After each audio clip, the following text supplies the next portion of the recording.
I'm your host, Jeff Sart. We're going to take you behind the scenes with the craft distillers who are pouring their heart and soul into crafting the next version of America's spirit. This is the Great American Whiskey Cookers.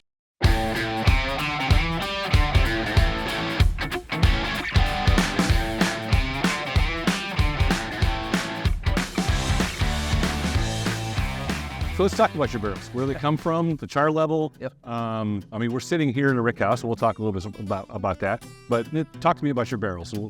So acquiring barrels, obviously empty barrels used for the process, that is probably the coolest thing that I get to do, or at least something that I really enjoy, because we produce bourbon, rye, single malt, a number of other things as well, but those are the three things that I'm constantly bringing barrels in for, and they all kind of require something different. For our bourbon and rye, we get everything from ISC, Independent Stave Company, who I'm a huge fan of. They do a great job for us. And it's almost always going to be char number 3. So New American Oak, char number 3 from Independent Stave Company.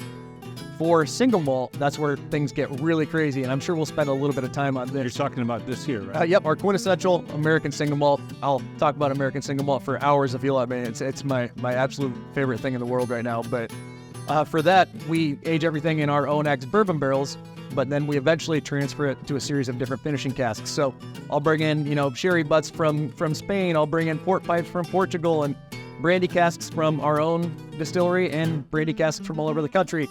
Rum casks, French oak, Hungarian oak, you name it. We're using it to finish single malt in right now. So for bourbon and rye, New American Oak, char number 3 from Independent Stave. For single malt, barrels from everywhere of all different types. The last thing that I'll say on our bourbon is that we've typically done char number 3. However, a couple years ago, a couple char number 4 barrels accidentally got moved into a shipment. I don't really know how it happened, but it ended up being this really beautiful accident.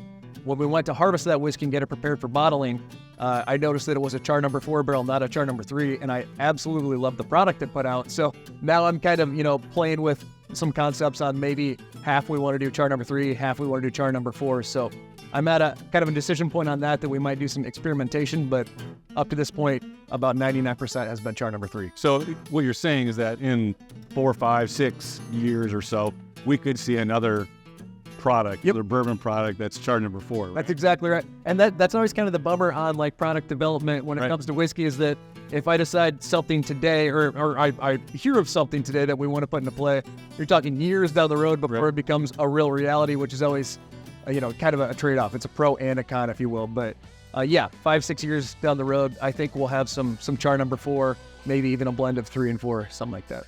That's going to do it for us here at the Great American Whiskey Cookers. Murphy, thank you so much for the day, walking us through your distillery, the tastings, and showing us everything you got. This is an amazing facility, and you guys are you're knocking it out of the park. Hey, thank you so much. It's been a ton of fun to have you guys here, and I really appreciate you coming out. And they can find you again at cedarridgedistillery.com. Yep. Right? And to get in touch with you or to follow you. At Murphy Quint on Instagram. Fantastic. I'm Jeff for the Great American Whiskey Cookers. Until next time, if you can't be good at it. See ya.